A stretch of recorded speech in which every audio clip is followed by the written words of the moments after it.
I want to say good afternoon and welcome to this last lecture presentation.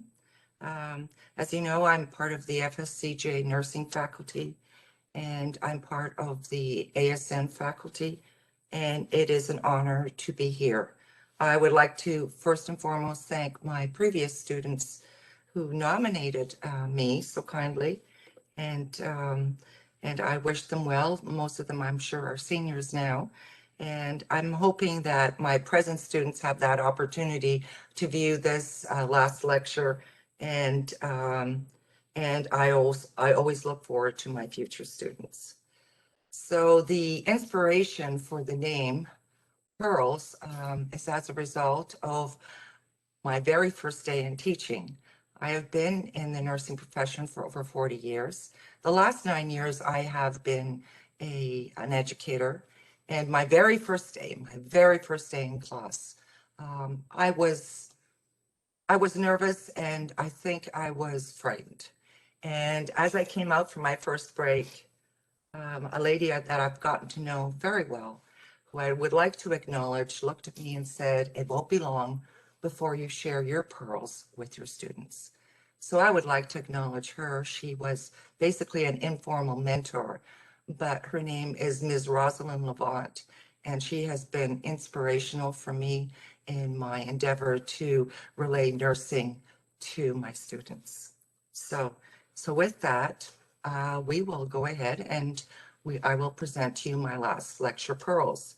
Now, in doing so, before we actually get to those pearls, we have to look back. So we have to look in the past before we get to the present, so that it helps us to look forward to the future. So you say the past history, oh my goodness. It's obvious that we all live in the present. Most of us are concerned with the here and now, and most of us worry about our future. So we ask, why should we bother with what has already been? You know, it was once thought that if you knew your history, you would be considered educated and distinguished from another who was uneducated. When we consider the past, it provides a unique opportunity to help us understand people and societies and how it changed and molded the education for nursing practice. If we only look at the present, it does not provide us with a baseline to understand the experiences, the influences, and the innovations that have shaped our current practice. History also helps us look back on how we got to this point, to understand, to examine the elements that changed and influenced nursing in respect to those changes. Nursing history has also provided emphasis of establishing our core values, our moral and ethical decision-making, and our inevitable commitment to care. Looking at history also gives us a sense of identity. It helps us to define us and to give us character. So looking back helps us also in the ability to assess evidence, to assess conflicting interpretations, and allows for opportunities for debate to achieve new perspectives. So unfolding the human record allows us to grasp on how we came to function as we presently do. So let's look at the past. And whom do we start with? Of course, we have to start with Florence Nightingale. She was born in 1920, 200 years ago, in Florence, Italy, and hence that's how she acquired her name. She was part of an affluent British family in the Victorian era.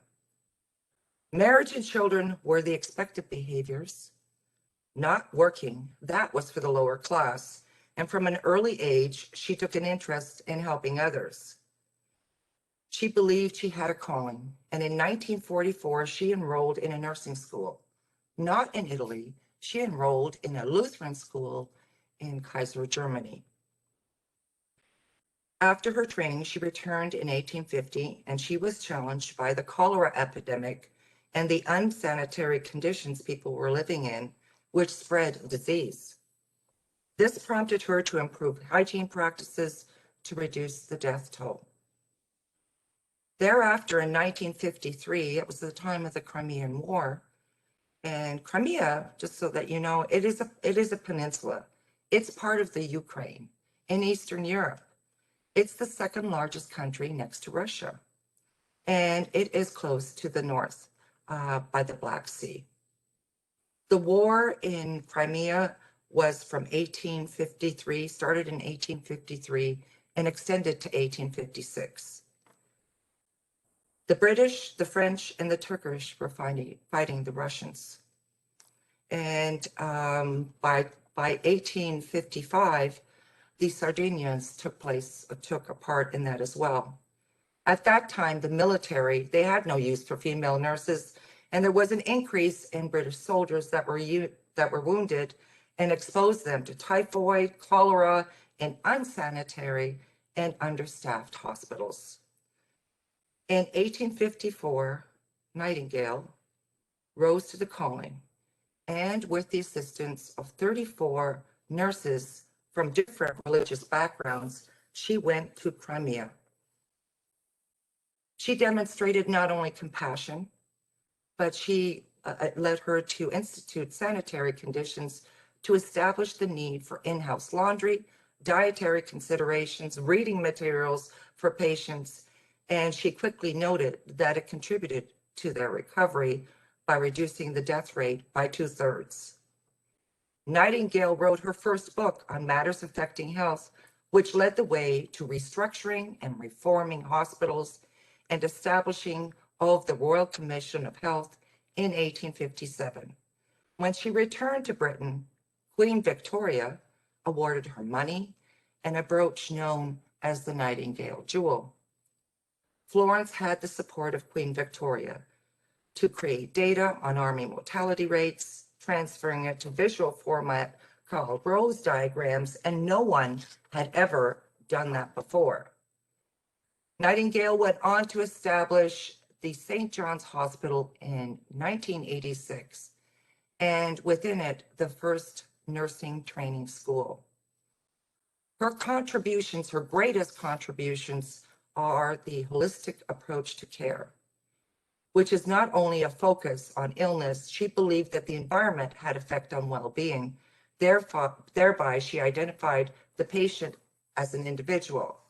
She opened the windows, allowed for fresh air, for air exchanges. She allowed sunshine in, which promoted vitamin D. She was the mother of nursing who provided us with the holistic approach to care. Her other known contribution is evidence-based practice. We look at evidence-based practice as common now in 2021, but there are several examples that clearly reflect that evidence-based framework ranged from Nightingale's first work and when she returned from the Crimean War, and in 1857, her journaling practices gathered statistics, and it influenced policy with the proposal of a chair in social physics in Oxford University in 1891.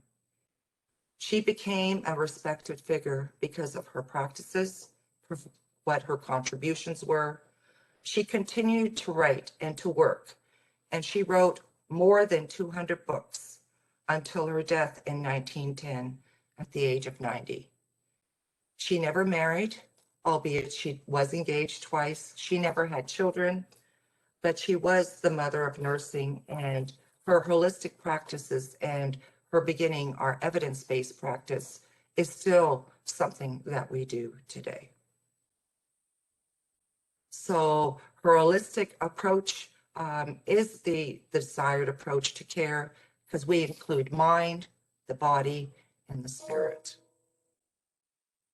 So let's look at some of the things that are inevitably important in our nursing timeline.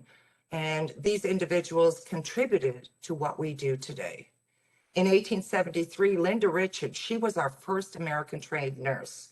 She was mentored by Florence Nightingale she graduated from the New England Hospital for Women and Children and School of Nursing. In 1879, Mary Eliza Mahoney was the first African-American trained nurse who graduated from the same hospital. In 1881, everyone's heard of Clara Barton. She established the American Red Cross. Oh.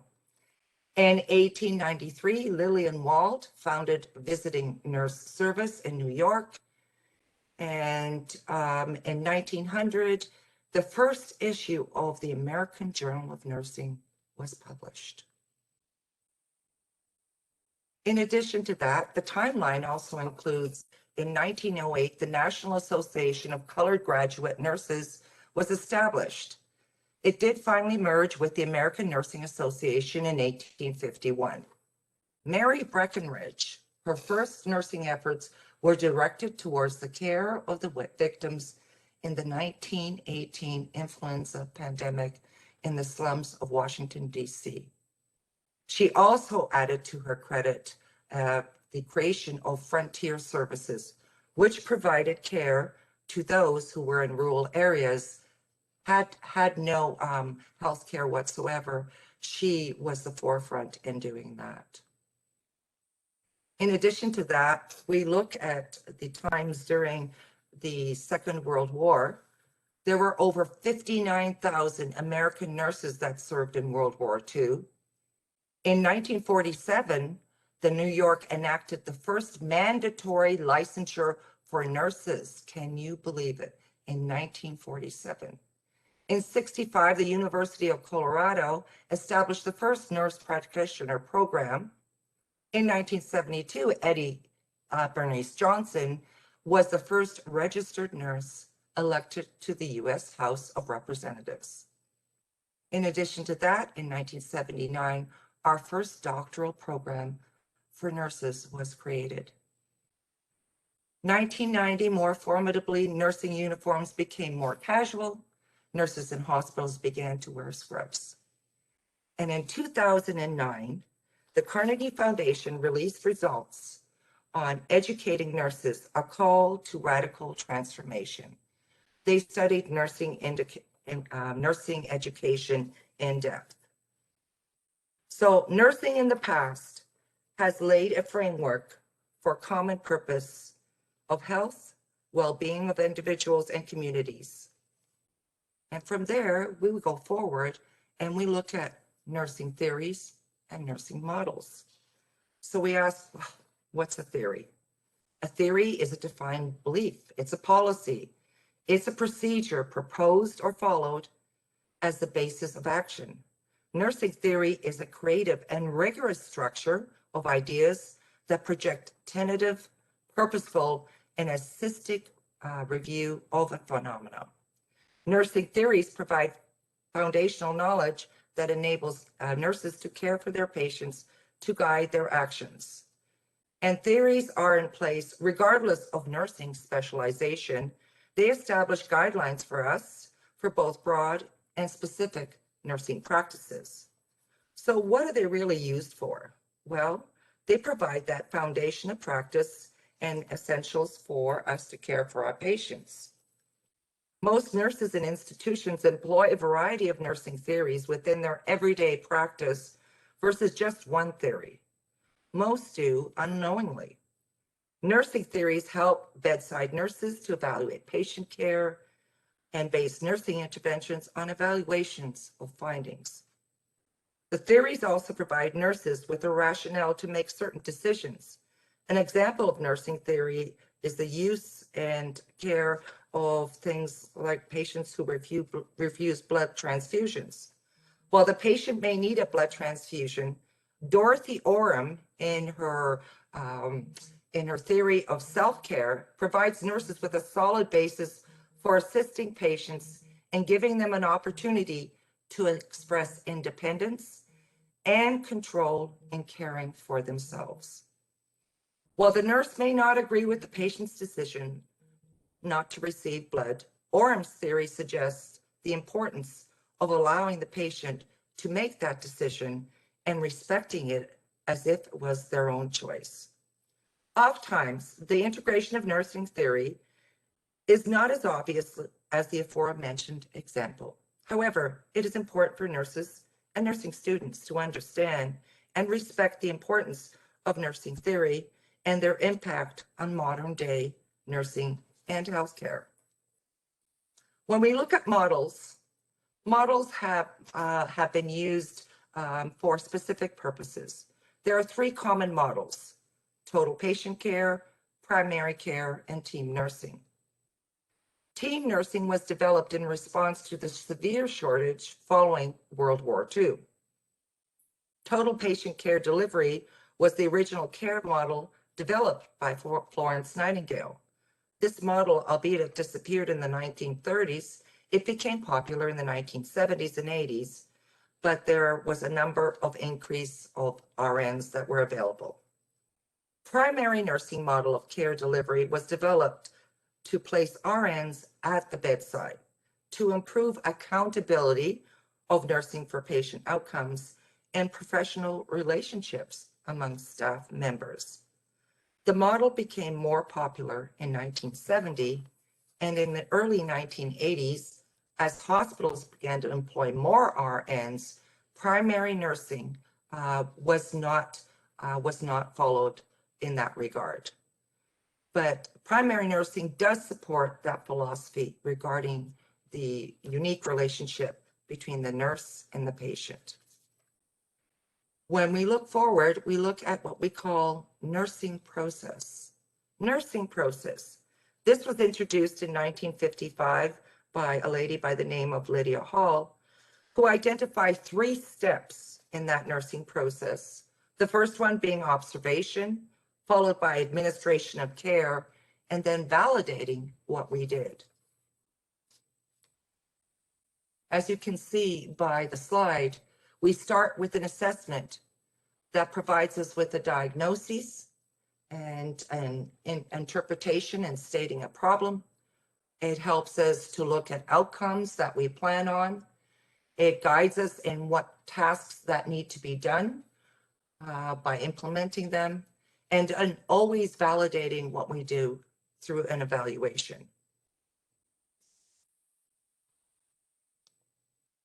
So nursing theory, nursing practice, nursing education, and nursing research helps us to define and for going forward, always look at best practices, things that we need to do for best practice for optimal outcomes of our patients. We have many nursing associations that are available to us. We have the National Council for State Board of Nursing, the NCSBN. The main thing that they're known for is administering all important National Council for Licensure Examinations, otherwise known as the NCLEX. And the NCLEX is a part of the LPN and RN, or is available to LPNs and RNs upon graduation. This is a crucial task, and it is not the only organizational responsibility that the NCSBN has, but it is the one that they're most known for. When the organizations became the American Nursing Association in 1911, it was already fighting for the profession to gain the respect that it had earned. Policymakers began to recognize the importance of nursing value to healthcare, and through annual conventions, academic journals, and shared wisdom for nurses, this inspired others to join the profession. And their goals were to elevate the profession of nursing globally, engage all nurses to ensure professional success, evolve the practice of nursing to transform health and healthcare, enable transformational capabilities through operational excellence, and optimize technological services. The National League of Nurses, otherwise known as the NLN, is a national organization for faculty nurses and leaders in nurse education. It was founded in 1983.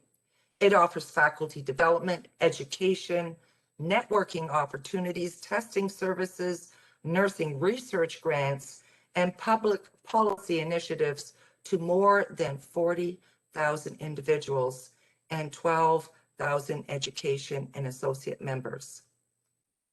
The National Institute of Nursing Research that was formed in 1955 to support clinical and basic research to establish a scientific basis for nursing care of individuals across the lifespan, from management during illness on to recovery.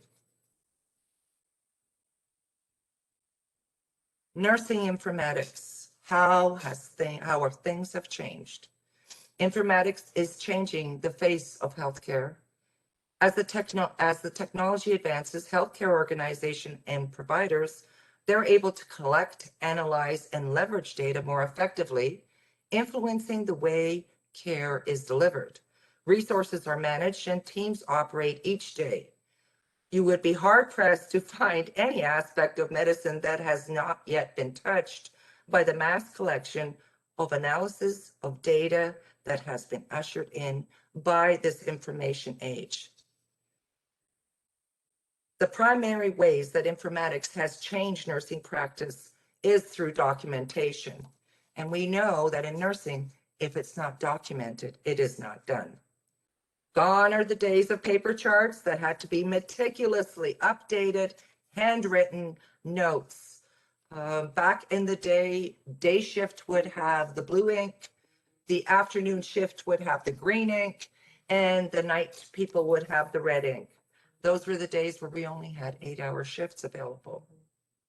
But today's nurses, they're more likely to input notes into an electronic record and other systems that keep patients' medical history up to date, and that has ease of accessibility. Healthcare information management systems are reported that as a result of electronic charting, nurses are able to obtain information quickly, efficiently, and using information to improve their daily workflow. Storing information electronically is, of course, more easily available to all members of the healthcare team, including physicians and other providers, as well as staff, teams at healthcare organizations and other. Even when patients move across the country, the population becomes more mobile. It is increasingly important that personal medical records can travel with them to any office or medical organization they may visit during their lifetime. Telemedicine. Telemedicine has definitely changed provider services. Telemedicine is an interactive communication between patients, physicians, or even practitioners at distant sites. This electronic communication means the use of interactive telecommunication equipment that includes, at a minimum, audio and video equipment. Telemedicine is viewed as a cost-effective alternative to the more traditional face-to-face way of providing medical care. So face-to-face consultations or examinations between provider and patient that states can choose to cover under Medicaid. This definition, modeled in Medicare definition of telehealth services, is notable, and it can provide people with the opportunity to stay in contact with their providers, even amidst a pandemic. So how has this changed? How has our learning changed? Well, our learning has changed because of our pandemic called COVID-19. I know that I don't need to review the implications of what COVID-19 is and the issues that we have. My best advice is to get vaccinated. But how has this changed us? We went from face-to-face to online learning modality.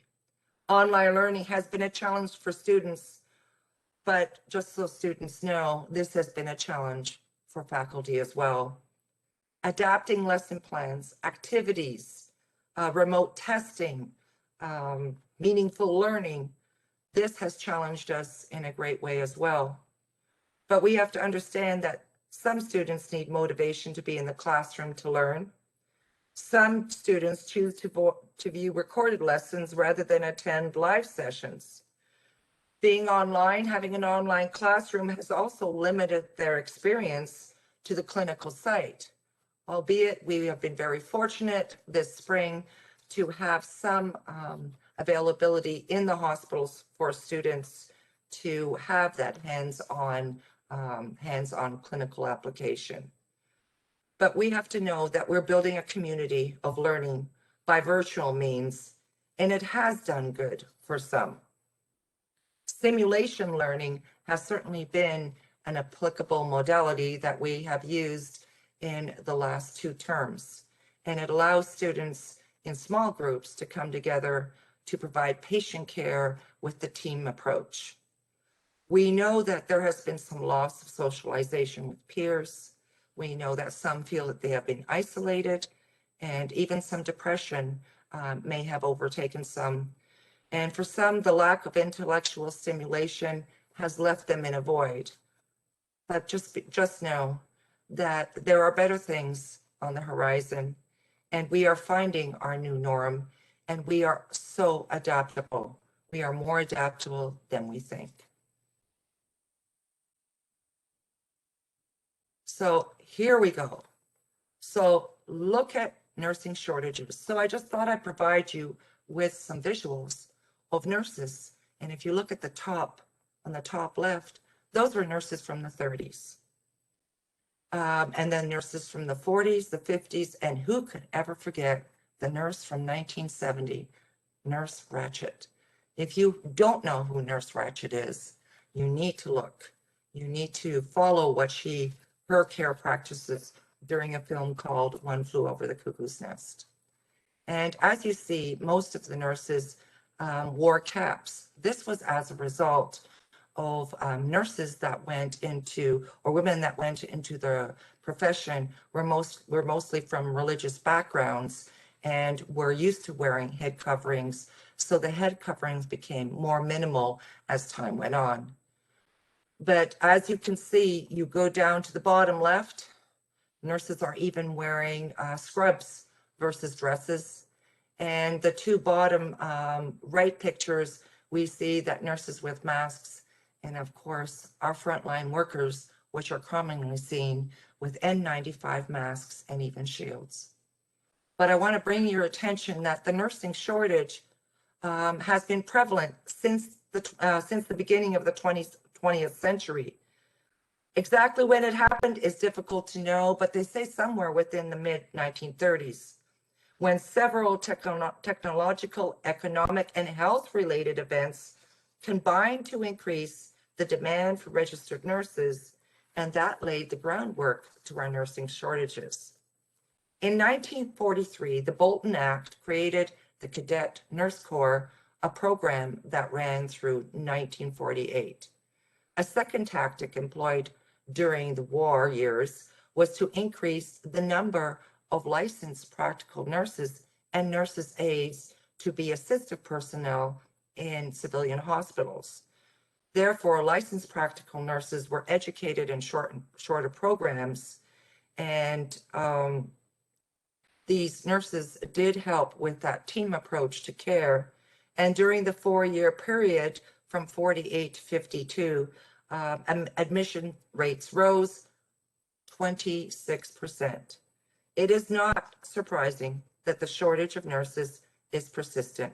In fact, the shortage conditions existed well into the 1960s. Why does the United States never have enough nurses? Well, the fact is that the US has a large population of registered nurses.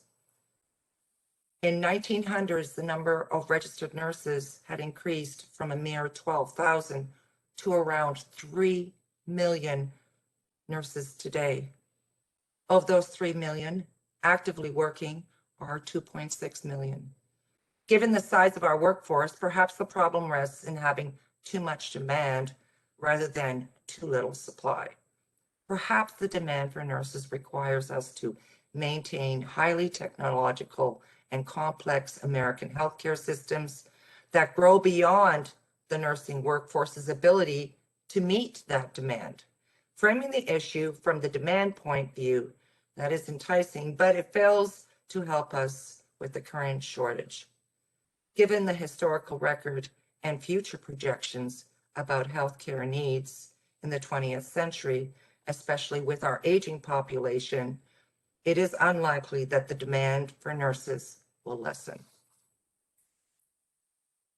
So for those of us and for you who are perhaps nursing students, you have to know that nursing is a continuing process. You have to continue with education. The changes are constant, and learning is part of being a nurse. The more you learn, the more you realize you didn't know. So in conclusion, let's look at my pearls, or the pearls that I consider are significant. Perseverance. This usually denotes overcoming an obstacle. I perhaps do not like to look at it as an obstacle, since I am truly an idealist. I like to look at perseverance that has challenges. When you're challenged, then you can meet that challenge and move forward. Educate. Making someone aware of some type of knowledge. Do students need to educate? Absolutely. They need to help educate their peers, help educate in the classroom, to eventually educate their patients. Attitude. A feeling or way of thinking that affects a person's behavior. A positive attitude in the classroom, positive attitude in the lab, and a positive attitude with your patient can make all the difference in their day. Resourceful, able to deal well with new or difficult situations. You're going to find solutions to those problems. You have many resources that you can access. You need to consistently be resourceful so that you can find solutions to those problems that you would otherwise find as difficult. Use those resources and use them effectively. Learning. Learning is knowledge or skill acquired by instruction or study. So learning encompasses both. And finally, when you've gone from perseverance, education, attitude, resourcefulness, and learning, you can finally look at success. That's the favorable and desired outcome of your endeavors. So when you get to that success, the success will result in that you will earn the right to also wear white. I thank you for joining me in my last lecture.